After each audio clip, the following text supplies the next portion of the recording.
अस्सलाम वालेकुम काबिल एहतराम नाजरीन पंजाब गवर्नमेंट जहां बहुत से इनकलाबी जो इकदाम है कर रही है। और बेसिकली वो ना सिर्फ अपनी आवाम की सहूलत के लिए काम कर रही है बल्कि उनके इंतज़ामी मामलात भी बहुत बेहतर होते नज़र आ रहे हैं। तो उनमें ये बहुत ही एक अच्छा इनकलाबी इकदाम है, वो है जनाब वंड कराओ तिस्सो कपाओ। यानी कि आप जो मुश्तरका खाते हैं, जो ज़मीनें हैं, जो वरस है उसको तकसीम कर लें और तकसीम करने के बाद इसमें कोई शक ही नहीं है कि जनाब सुख हो जाएगा, लड़ाइयाँ नहीं होंगी। और आपने देखा होगा कि बहुत सारी आप इस तरह की लड़ाइयाँ देखते होंगे, या कोर्ट में चले जाएं, कचहरियों में चले जाएं, तो वहाँ पे सबसे ज़्यादा जो पंजाब के केसेस हैं वो है ज़मीन की तकसीम के यानी कि वरासत की ज़मीन है वो या तो तकसीम सिरे से की ही नहीं गई, अगर की गई है तो गलत की गई है। और इसमें जो सबसे ज़्यादा मुतासर होती हैं वो होती हैं ख़वातीन। तो ये बड़ा ज़बरदस्त इनिशिएटिव है। मैं ज़रा डिटेल से बताऊंगा कि आपने अगर अप्लाई करना है तो कैसे करना है। और इसमें आपने एक होता है अप्लाई कर देना, यानी आपने दरख्वास्त दे देनी है। तो उसमें जो चीदा चीदा पॉइंट्स है वो आपने मिस नहीं करने, और ताकि आपकी दरख्वास्त रद्द ना हो, वो रद्दी की टोकरी में ना जाए, उस पे काम हो सके। और ये काम आप घर बैठे ही कर सकते हैं, लेकिन उसके लिए कम से कम आपके पास एक फ़र्द होनी चाहिए जिसमें जो आपसे मुतल्लका है, यानी जिसकी ज़मीन है उस के साथ आपका रिश्ता भी होना चाहिए। तो मैं ये तो ओपन किया हुआ है जिसमें उन्होंने ये बताए हुए हैं। अब ज़ाहिर है जो चीज़ें मैं बता रहा हूँ वो यही हैं कि इससे दीवानी मुकदमात में कमी आएगी, जो आसानी के साथ हो जाएगी।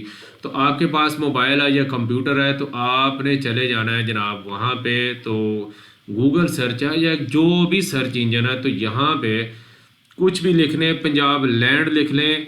पूरा नाम जो इस डिपार्टमेंट का है वो ये है पंजाब अर्बन, अर्बन मीन देहात, लैंड सिस्टम इन्हेंसमेंट। ठीक है, इतना भी आप लिख देंगे, इन्हेंसमेंट के स्पेलिंग नहीं भी आते, आप इतना भी लिख देंगे, गूगल पे सर्च करेंगे तो जनाब ये आपको मुतलका वेबसाइट पे ले जाएगा। मैंने इतना ही लिखा है और ये आप देखिएगा कि गूगल आपको सर्च पे ले जाएगा। तो ये टॉप पे ये जो वेबसाइट है PULSE, ये Punjab urban land system enhancement का जो शॉर्टकट है। तो आप इसको ओपन करेंगे।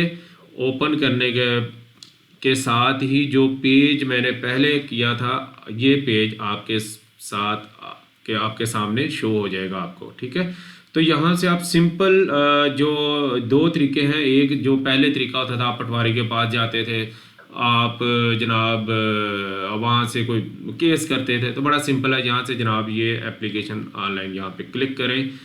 क्लिक करने के बाद इस तरह का जनाब आपके पास फॉर्म ओपन हो जाएगा। ठीक है, तो यहाँ से आपने सिंपल जो ज़िला है, जो भी आपका ज़िला है, ये बस सर्च कर लें। अगर लिखने से सर्च करके आपको जो भी है ज़िला, जैसे अभी मेरे पास ये भावलपुर सेलेक्ट हो गया। ठीक है, इसके बाद भावलपुर की तहसीलें आ जाएंगी, कोई भी तहसील है आप वो सिलेक्ट करें। इसके बाद मौज़ा, अच्छा मौज़ा, आप ये जितने भी मौज़े हैं ना यहाँ से खुल जाएंगे। आपने अगर अपना ज़िला देखा है और आपने जो आपकी तहसील है वो देखी है, तो कोई जो मौज़ा आप चेक करें, जो आपको चक का नंबर है कुछ है वो आप ये सिलेक्ट कर लें। इसके बाद खेवत नंबर, अच्छा खेवत नंबर 1 2 3 जो भी है, तो अगर आपके पास फ़र्द होगी तो उसमें आपकी जो ज़मीन है, आपके जो वाले साहब हैं, जो भी आपके रिश्ते में है, तो वो खेवत नंबर होगा। आपने ये सही खेवत नंबर इंटर करना है, जैसे मैं चेक करने के लिए ये सिलेक्ट कर लिया। इसके बाद कंप्यूटराइज फ़र्द नंबर, अगर दो तरह के रिकॉर्ड हैं, मुख्तलिफ कुछ जगहों पे ये कंप्यूटराइज हो चुके हैं, कहीं पे ये कंप्यूटराइज नहीं है। तो जो कंप्यूटराइज नंबर होगा आपने लिख देना। अगर कंप्यूटराइज ना हो, मैनुअल हो, तो आपने 001 लिख देना। जो भी तेरी कुछ ना कुछ लिखेंगे तो ये आगे जाएगा। इसके बाद जो फ़र्द है आपने यहाँ पे ज़रूर अटैच करनी है। और क्या करना है, आपने अपना नाम लिखना है, शनाख्ती कार्ड नंबर लिखना है। शनाख्ती कार्ड नंबर लिखते हुए जैसे इन्होंने क्या किया हुआ है कि डैश नहीं डाले हुए, तो आपने भी डैश नहीं डालना है और फ़ोन नंबर लिखना है। जैसे आप फ़ोन नंबर लिखेंगे तो एक वेरिफिकेशन कोड आपके फ़ोन पे आएगा, आपने वो कोड है यहाँ पे लिखना है और जमा कर देना है। और ये चीज़ है, आप पढ़ें दरख्वास्त इस सूरत कबूल होगी अगर दरख्वास्त जिंदा, जो दरख्वास्त दे रहे हैं, जैसे आप दरख्वास्त दे रहे हैं, ठीक है, का नाम व शनाख्ती कार्ड नंबर फ़र्द में मौजूद किसी मालिक के नाम से मुसाबकत रखता होगा। अच्छा, ये समझने की चीज़ है, मैं मिसाल देता हूँ कि आप हैं अली और जो है आपके वालिद का नाम था मोहम्मद मालिक, ठीक है, मिसाल दे रहा हूँ। ज़मीन थी मोहम्मद मालिक साहब की, तो वो ये कह रहा है कि जो ज़मीन का यहाँ पे लिख रहे हैं, आप क्वाइफ लिख रहे हैं, खेवत लिख रहे हैं, जो फ़र्द के नाम है कि उस ज़मीन का मालिक है, तो मालिक के साथ आपका रिश्ता होना चाहिए। अब उस रिश्ता होने की क्या आपके पास सबूत है?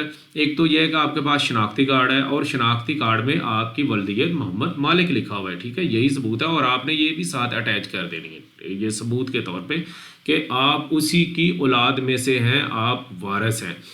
अच्छा, यहाँ पे ये भी हो सकता है कि जो दरख्वास्त देता है वो औरत है, वो लड़की है, तो लड़कियों का शादी के बाद ये होता है कि वालिद की बजाय उसके खामद का नाम लिखा होता है, तो फिर वो सबूत के लिए क्या साथ अटैच करेगी, तो वो अपने निकाहनामे की कॉपी दे दे। निकाहनामे की कॉपी देने से दो चीज़ें क्लियर हो जाएंगी कि एक तो उसके वालिद का नाम भी लिखा होगा और खामद का नाम भी लिखा होगा, क्योंकि खामद का नाम शनाख्ती कार्ड पे, तो ये दोनों तरफ से क्रॉस वेरिफिकेशन हो जाएगी।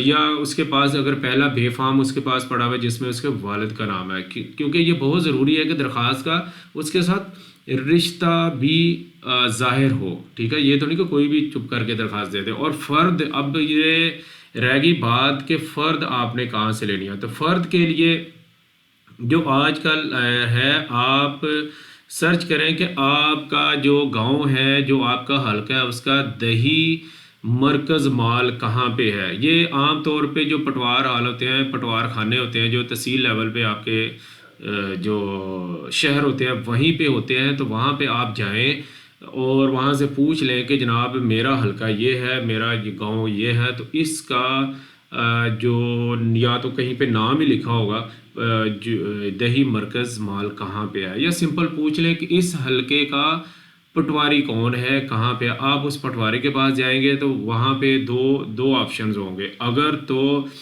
आपके हलके का, आपके यूनियन काउंसिल का कंप्यूटराइज निज़ाम है, तो फिर मैनुअल ना तो दरख्वास्त देनी पड़ेगी, ना ही शनाख्ती कापी देनी पड़ेगी। आप बताएंगे कि जनाब मेरे वालिद साहब की ये ज़मीन थी, चाहे आप खातून हैं, चाहे आप नौजवान हैं, कोई जिन्स की तफरीक नहीं है।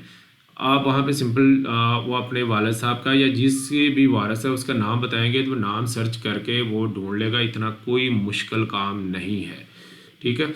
और जैसे वो ढूंढ लेंगे तो आपने कहा जी मुझे इसकी फ़र्द चाहिए तकसीम के लिए, या कोई भी फ़र्द है, तो वो फिर आपकी बायोमेट्रिक करवाएंगे। बायोमेट्रिक से ये जनाब वो फ़ीस भी है, 700-800 रुपये फ़ीस है, वो वहीं पे या तो उनके पास सिस्टम होगा जमा करवा देंगे, या करीबी आप बैंक में जाके जमा करवाएंगे और आपको फ़र्द एक कंप्यूटराइज फ़र्द मिल जाएगी।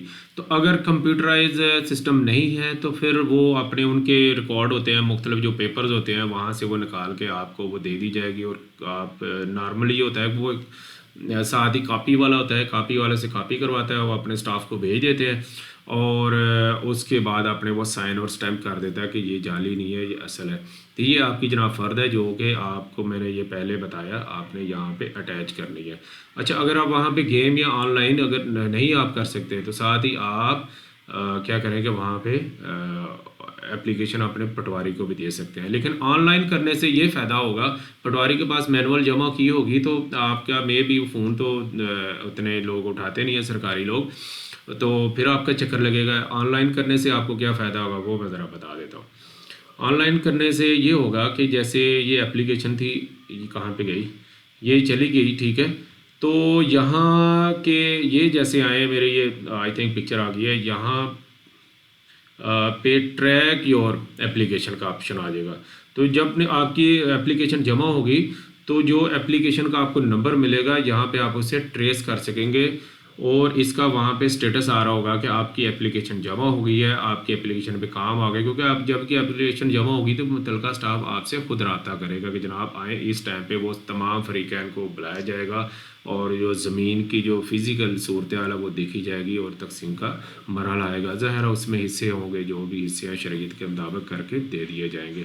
और अगर आप देखते हैं कि आपकी एप्लीकेशन पे कोई अमल दरामद नहीं हुआ, किसी ने आपके साथ रब्ता नहीं किया और आपके क्वाइफ भी ठीक थे, तो फिर आपने ये करना है कि सिंपल उसका स्क्रीनशॉट लेना है, ठीक है। और ये इसी की वेबसाइट पे कंप्लेन का ऑप्शन भी नीचे होगा, ये मैं मेल पे लेकर जाता हूँ आपको, ठीक है। जब आप लाइन कर लेंगे, ये कॉन्टैक्ट अस में भी है, यह कंप्लेन का, यस ये कंप्लेंट्स भी है, कंपोनेंट है, बहरहाल होगा ज़रूर, ठीक है। ये मैं किसी और व्लॉग में बताऊंगा। बहरहाल ये कर सकते हैं, या सिटीज़न पोर्टल पे जाएं, वो बड़ा ज़बरदस्त है, वहाँ पे आप जाके कंप्लेन कर सकते हैं कि ये मैंने दरख्वास्त दी थी और इस पे जनाब कोई काम नहीं हुआ। इसके हेल्पलाइन नंबर, ये फेसबुक, ये मुख्तलिफ ये जो इनके लिंक्स है, आप इनको भी इस्तेमाल कर सकते हैं। तो मेरी आपसे रिक्वेस्ट है कि इस मामलात में लड़ना बिल्कुल नहीं है। लड़ाई से ना तो जायदाद किसी को आज तक मिली है, ना ही केसेस मिली है, इससे बल्कि आपका जानी नुकसान होता है और रिश्तों में भी और पूरे इलाके में बदनामी अलग होती है। जो कानूनी तरीका है आप उसी को अपनाएं और सिस्टम से उम्मीद रखें। कभी भी जो निज़ाम चल रहा है, सिस्टम चल रहा है, उससे कभी मायूसी इख्तियार नहीं करनी चाहिए, अच्छी उम्मीद रखनी चाहिए और अपनी जो कह लें कि सिंसियर, यानी कि अपनी जो क्वाइफ है उसको बेहतर से रिप्रेजेंट करें। होता ये है कि हम क्वाइफ तो पूरे देते नहीं हैं, डॉक्यूमेंटेशन पूरी करते नहीं हैं और फिर या तो सिस्टम को गालियां दे रहे होते हैं या फिर जो दूसरे लोग होते हैं उनको बुरा भला कह रहे होते हैं। तो ऐसा करने से बचना चाहिए और जो लीगल रिक्वायरमेंट है उसको पूरा करना चाहिए। उम्मीद है ये जो मैंने इन्फॉर्मेशन दी है या जो पॉइंट्स बताए हैं, स्पेशली लोग कंफ्यूज होते हैं कचहरी में जाके मिलना किसको और करना क्या है, इससे आपको ज़रूर कोई मदद मिली होगी अपना और अपने चाहने वालों का, और अपने से वाबस्ता उम्मीदों का बहुत ज़्यादा ख्याल रखिएगा। अल्लाह हाफिज़।